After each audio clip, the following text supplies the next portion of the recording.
Meron kang iniisip na pagpapala na gusto mong matanggap.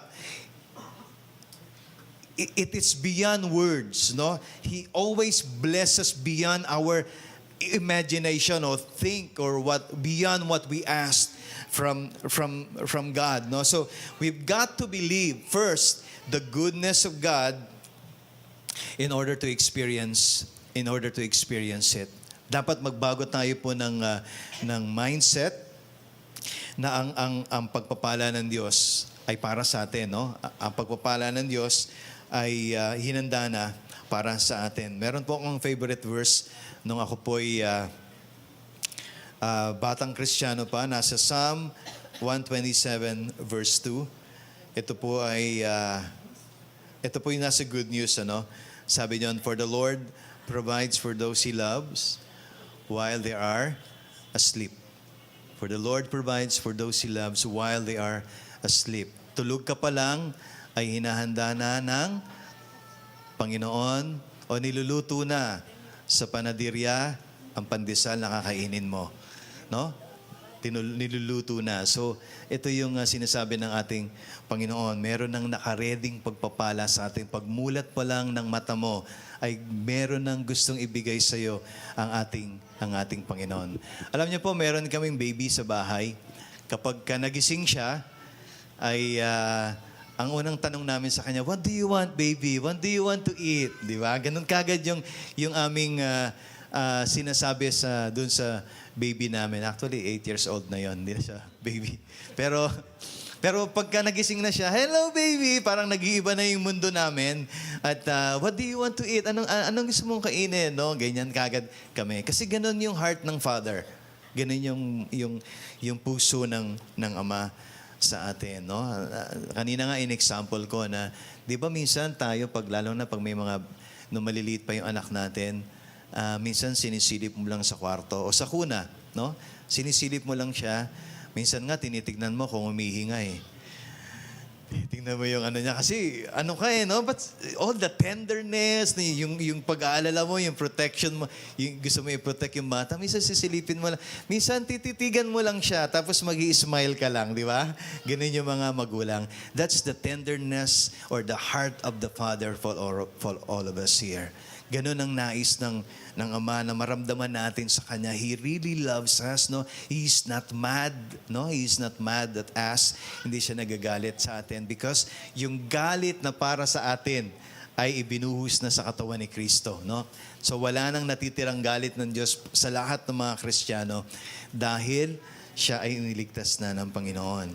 So, number 2, no? If you're taking notes, God's goodness is sure. God's goodness is sure. Yung una natin, God's goodness or abundant blessing is already in store for us.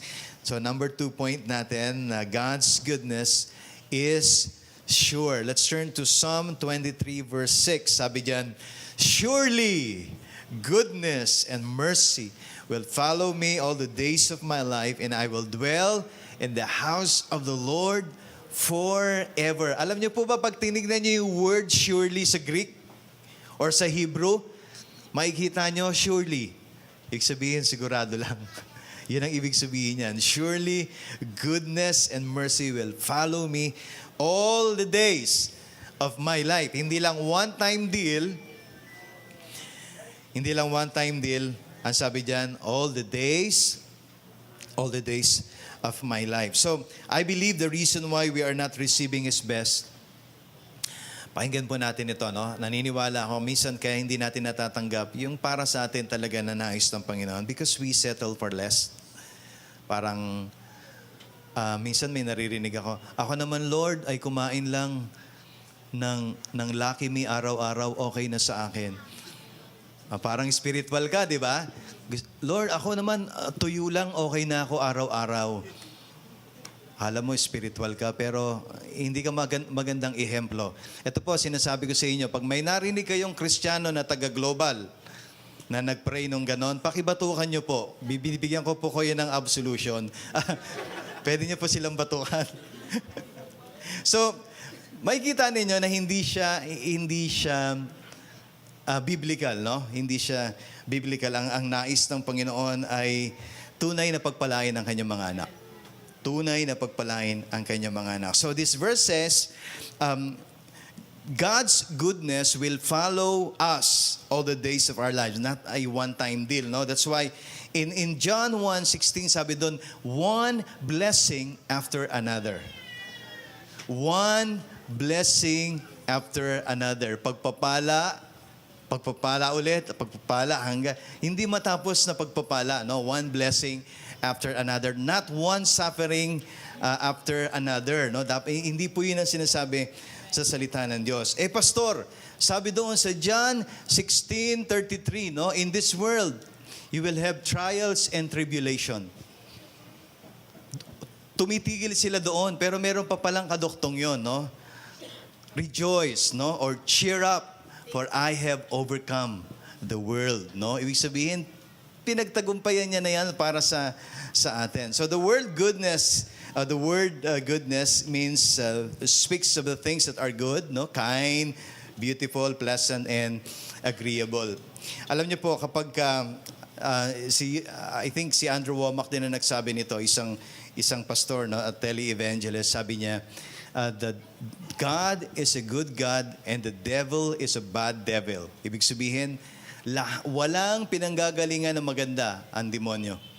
Lahat ng kabutihan na natatanggap natin, ito ay bigay ng ating Panginoon. James 1:17, every good and perfect gift comes from above, coming down from the Father of the heavenly lights, who does not change like shifting shadows. So the psalmist, ito yung mga sumusulat ng awit,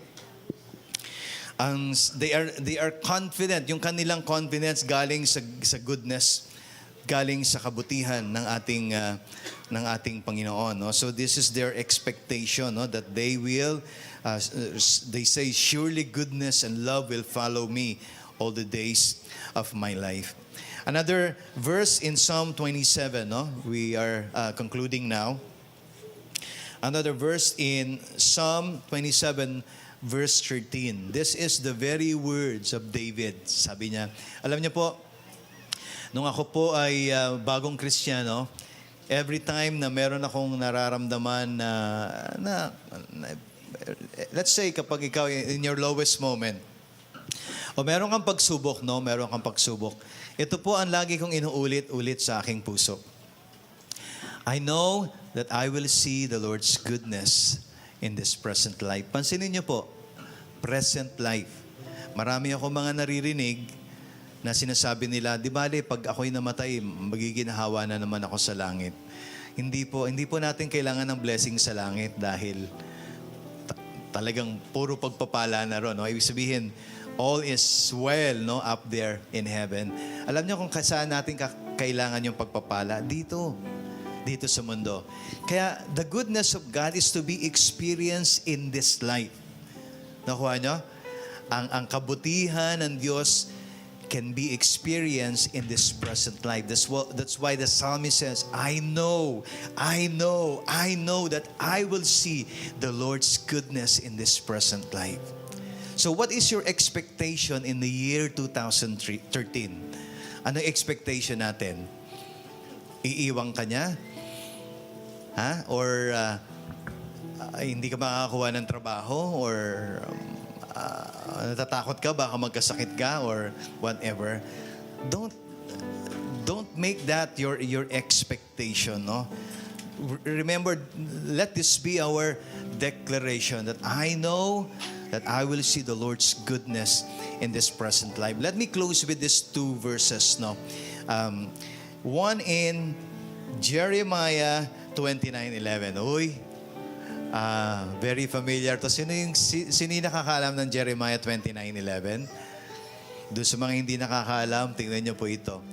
Sabi ng Panginoon mismo kay Jeremiah, I alone know the plans I have for you. Plans to bring you what? Prosperity and not disaster. Plans to bring about the future you hope for. The future you hope for. So, makikita niyo po rito, na wala pong pinlano ang Diyos sa kanyang mga anak na para sila ay mag-grow maturely, ay papadala ng disaster or calamity sa kanilang buhay. Bayaan mo magkasakit yan kasi hinahumble ko pa yan eh. You cannot see that in the Bible. This is the plan of God for prosperity and not disaster. Plans to bring about the future you hope for. Kung ano ang nais mo, kung anong inaasahan mo, He will bring that into pass in your life. Napaka, alam niyo po, kung nagbabasa tayo ng Biblia, buksan niyo lang po yung inyong mata sa kabutihan ng Diyos. Makikita niyo po rito yan, no? Makikita niyo yung nais ng Panginoon sa buhay niya. Lahat ng ginawa ng Panginoong Hesus sa Ebanghelyo, meaning the gospel, the four gospels, that is the desire of the Father. That is the desire of the Father for us to experience it. Now, the next verse in Psalm 52, verse 9. For what you have done, I will always praise you in the presence of your faithful people. And I will hope in your name, for your name is what? Good. So the nickname of God is good, no? The nickname of God is good. Your name is good. Now, brothers and sisters, no? Since we're closing this series today, taste and see that the Lord is good is actually an invitation for all of us to really taste His goodness. Kapag ikaw ay narinig mo ito, pumasok lang dito, ay okay, ang ganda, taste and see, tapos lumabas lang dito. Pero hindi mo sinubukan. You will never experience it in your life. Alam niyo kung sino yung nakaka-experience ng promises ni Lord? Yung pinauulit-ulit niyang basahin, pinag-iisipan niya, paano nga kaya yun, no? Basa siya ng basa, and then tinatanong siya, Lord, hindi ko siya maintindihan, pero nais ko po siyang maranasan. Yan yung mga makakaranas. Hindi yung narinig lang, tapos hindi na pinapansin yung salita ng Panginoon.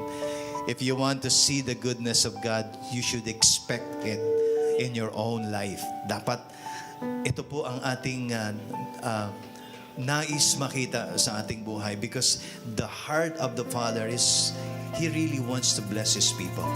He really wants to bestow His blessing to all of us.